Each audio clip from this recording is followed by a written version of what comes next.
Mic వద్దులేండి sir, mic వద్దు.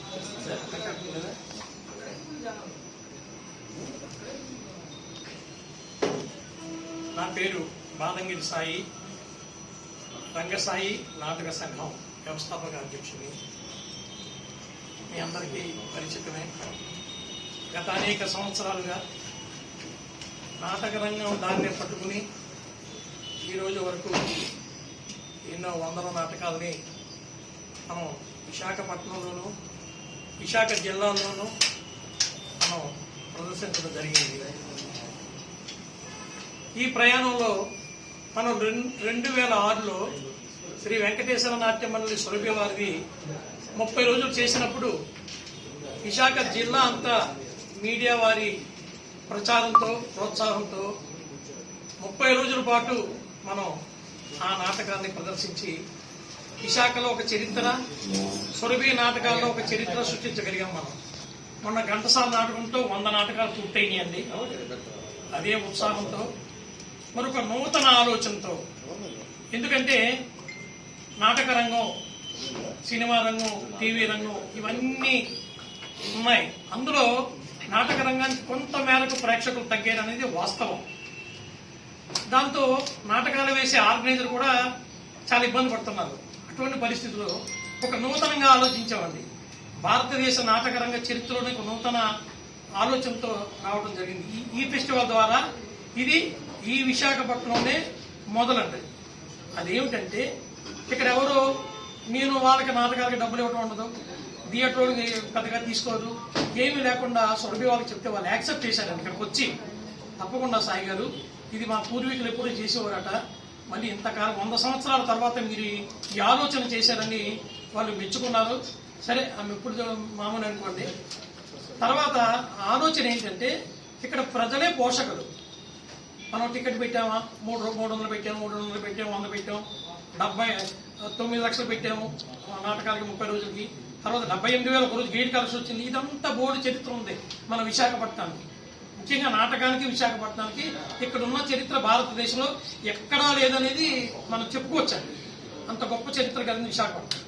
సరే ఇప్పుడు ఏమిటంటే ఇక టికెట్ లేదు, ఏమీ లేదు, కేవలం ప్రజలే పోషకులు, సంస్థలే రాజపోషకులు, నగర ప్రముఖులు మీడియా వారే మహారాజ పోషకులు.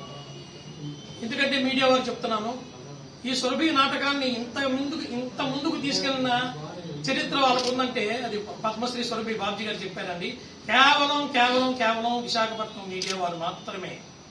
దీన్ని బేస్ చేసుకుని ఆయనకి పద్మశ్రీ అవార్డు వచ్చినప్పుడు మనం 30 రోజులు మన వాళ్ళు ఇచ్చినటువంటి ఆ కవరేజెస్ ఇంత బంచి ఇచ్చానండి. ఆయన సాక్షి ఒక పేపర్ ప్రెస్ మీట్ కూడా చెప్పడం జరిగింది. ఈ నూతన ఆలోచనతో కళాభారతి ఈ నెల 29వ తారీఖు నుంచి జూన్ 5వ తారీఖు వరకు ఈ సురభి నాటక వారోత్సవాలు జరుగుతున్నాయండి. ఈ వారోత్సవాల్లో 29వ తారీఖున మాయాబజారు, 30వ తారీఖున భక్త ప్రహ్లాద,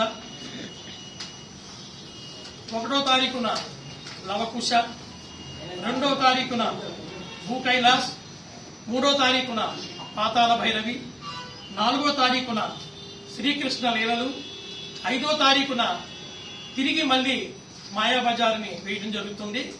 ఆ రోజు ఏమిటంటే 5వ తారీఖు ప్రతి నెల సురభి మన కళాభారతి వారి ప్రోగ్రాం ఉంటుంది కాబట్టి ఆ ప్రోగ్రామ్ ని దీనికి మెర్జ్ చేసి వారు ఆ రోజు ఆ కార్యక్రమాన్ని ఏర్పడడం జరిగింది. అయితే ఇప్పుడు ఎట్లాగా ఇదంటే మనకి ఎస్ఆర్కే మన ఎంఎస్ఎన్ రాజు గారు థియేటర్లో ఒక 50% రాయితీ ఇచ్చారు. అట్లాగే వాళ్ళకి భోజనాలు పెట్టాలంటే మరొక ఆయన ముందుకు వచ్చారండి. ఇలా ఎవరి కాళ్ళు ముందుకు రావటం వల్ల ఇది మనం ఏదైతే ప్రయోగం చేస్తున్నామో మీ మీడియా ద్వారా తప్పకుండా ఇది ప్రజల్లోకి వెళ్ళి ఉధృతంగా వారు రాగలిగితే, అయితే మరి ఏమిటండి వీళ్ళకి సురభి వాళ్ళు ఎలాగా అని అన్నప్పుడు ఏమవుతుందంటే వచ్చిన వాళ్ళందరినీ కూడా మీకు తోచిన సహాయ సహకారాలు అందించండి అని ప్రతి ఒక్కరికి విజ్ఞప్తి చేస్తున్నానండి. ఇంకేదంటే ఇది కేవలం 2 రోజుల్లోనే ప్రారంభించేది, ఇది అంతకుముందు లేదు. ఆ సురభి మన కళాభారతి మనకి అది ఓకే అవ్వలేదు, చాలా లేట్గా అయింది అనమాట. సో చేత మీడియా మిత్రులందరికీ నేను కోరుకునేది ఏంటంటే ఈ రోజు నుంచి 5వ తారీఖు వరకు మీరు గతంలో సురభి నాటకోత్సవాలు 30 రోజులకి ఎలాగైతే మీ సహాయ సహకారాలు, మామూలు సహాయ సహకారాలు కాబట్టి అది నేను చెప్పనాలను సహాయ సహకారాలు మీడియా అవుట్ చేశారు. అదే ఉత్సాహంతో అదే ఆలోచనతో మళ్ళీ చేయాలని మీ అందరికీ పేరు పేరున నమస్కారాలు తెలియజేసుకుంటూ, ఇది నాది కాదండి, మీది, మనందరిది. యొక్క నాటకోత్సవాలు రేపటి నుంచి అంటే జూన్ 29వ తేదీ నుండి జూలై 5వ తేదీ వరకు కళాభారతి వేదికగా జరుగుతున్నాయి.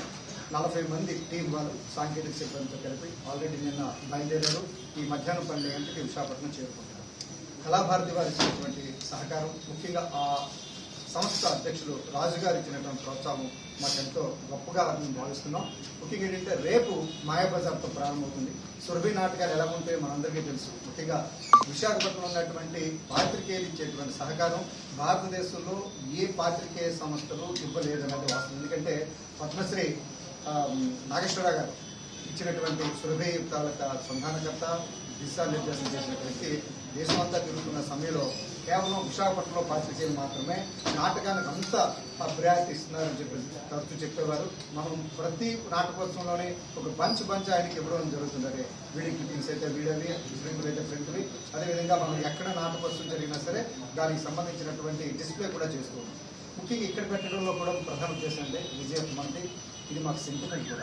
గడిచిన 20 ఏళ్ళగా ఏ నాటకం చేసినా ఫస్ట్ ఇక్కడి నుంచే మేము ప్రారంభించడం అనేది సాయి గారికి మాకు ఒక ఆనవాయితీగా వస్తుంది.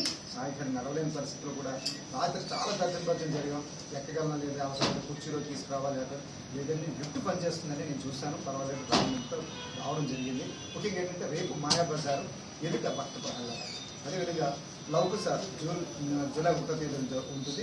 భూకైలాస్ 2వ తేదీన, పాతాళ భైరవి 3వ తేదీన, శ్రీకృష్ణలీల 4వ, మళ్ళీ అగైన్ మాయాబజార్ 5వ తేదీ ఉంటుంది. మాయాబజార్ ఎప్పుడు కూడా ఒక మాయాబజార్ని 2 సార్లు వేయడం అనేది మనం ఆనవాయితీగా పెట్టుకున్నాం. ఎందుకంటే మాయాబజార్లో ఉన్నటువంటి ఆ సాంకేతిక పరిజ్ఞానం కానీ, ఆ ట్రిక్స్ కానీ మరి మిగిలిన నాటకాల్లో తక్కువ ఉంటుంది, ఇందులో ఎక్కువ ఉంటుంది. పిల్లలు బాగా ఎంజాయ్ చేస్తాం మనం. అందుకని మాయాబజార్ మళ్ళా తీసుకోవడం జరిగింది. దాంతోపాటు ఏంటంటే కళాభారతి వారు ప్రతి నెల మొదటి ఆదివారం వారి యొక్క పిల్లలు, వారి యొక్క కుటుంబ సభ్యులకు, అదేవిధంగా వారి యొక్క మెంబర్స్కి ప్రత్యేకంగా కార్యక్రమం చేస్తారు కాబట్టి శుక్రవారం దాన్ని మనం ఇందులో బ్యాక్ చేసి వారి కోసం ఆ కార్యక్రమాన్ని ఏర్పాటు చేయాలి. ఇక పాత్రికేయుల విషయానికి వచ్చినట్టయితే పాత్రికేయులకి ఎప్పటిలాగే మనకి లెఫ్ట్ సైడ్ ఉన్న బ్లాక్ పూర్తిగా 78 సీట్లు మనం కేటాయించడం జరిగింది. అందులో 15 చూడడానికి అవుతుంది కాబట్టి మిగిలిన 60 సీట్లు పాత్రికేయ ఫ్యామిలీతో రావచ్చు. అందులో ఎవరు కూర్చోరు, కేవలం పాత్రికేయ మాత్రమే ఆ సీట్లు కేటాయించడం జరిగింది. సెంటర్ పార్ట్ అంతా కూడా విఐపీస్కి ఇవ్వడం జరిగింది. ఇక వీళ్ళు ఎక్కడెవరైనా కూర్చున్నా పర్లేదు. ఈ ప్రవేశం ఉంచుతారు, ఇందులో ఎక్కడే లేదు. అయితే మనం ఏం చేస్తామంటే భోజనానికి ఒకరు ముందుకు వచ్చారు, అదేవిధంగా అకామిడేషన్కి ఒకరు ముందుకు వచ్చారు. కళాభారతికి సంబంధించి మ్యాక్సిమం డిస్కౌంట్ వాళ్ళ ముందుకు రావడం జరిగింది. ఇంకా వారికి ఎక్కడ నాటకం వేసిన గమనించాలి, సురభి నాటకం ఏది జరిగినా సరే 75,000 నుంచి ₹1,00,000 ఒక ప్రోగ్రామ్ తీసుకుంటారు. అందరికీ తెలుసు, ఎందుకంటే వాళ్ళ టీం పెద్దది, వాళ్ళకి సెట్టింగ్స్ వగేరా అన్నీ. కానీ ఎటువంటి డబ్బులు వాళ్ళు తీసుకోకుండా విశాఖపట్నంలో మొట్టమొదటిసారి ప్రజల నుంచే ఏమైనా సహకారం వస్తుందనేటువంటి ఒక సదుద్దేశంతో వారి నాటకాలను వారం రోజుల పాటు విశాఖపట్నంలో రంగసాయి నాటక సంఘం ఆధ్వర్యంలో వాదింపేది సాయి గారి యొక్క నేతృత్వంలో ఈ ఉత్సవాలు చేయడానికి వారు ముందుకు వచ్చారు. ప్రజలు మేము కోరుకునేది ఏంటంటే నాటకానికి రండి, చాలా ఆస్వాదించండి, మీకు నచ్చితే ఏదైనా ఇవ్వండి, మీకు నచ్చితే. ఎందుకంటే వచ్చిన తర్వాత మీకు నచ్చుతుంది, అందులో ఈ సందేహం లేదు. పిల్లలతో సహా రండి, చక్కగా అన్ని రోజులు దాదాపు 800 సీట్లు ఉన్నాయి. మీడియా వారికి పక్షపాటి తీసేస్తే కనీసం 600 సీట్లు ఉంటాయి. వారి యొక్క కళాభారతి వచ్చి నాటకోత్సవం జరిగించినట్టయితే ఎప్పుడు చాలా సందర్భాలు చెప్తున్నాం, విశాఖపట్నం అనేది ఉత్తరాంధ్రకి ముఖద్వారం, నాటక రంగానికి ఒక కీర్తి పతాక. అటువంటి ఉత్తరాంధ్రలోని విశాఖపట్నంలో జరుగుతున్నటువంటి నాటకోత్సవాలలో ప్రతి ఒక్కరు భాగస్వామ్యం కావాలని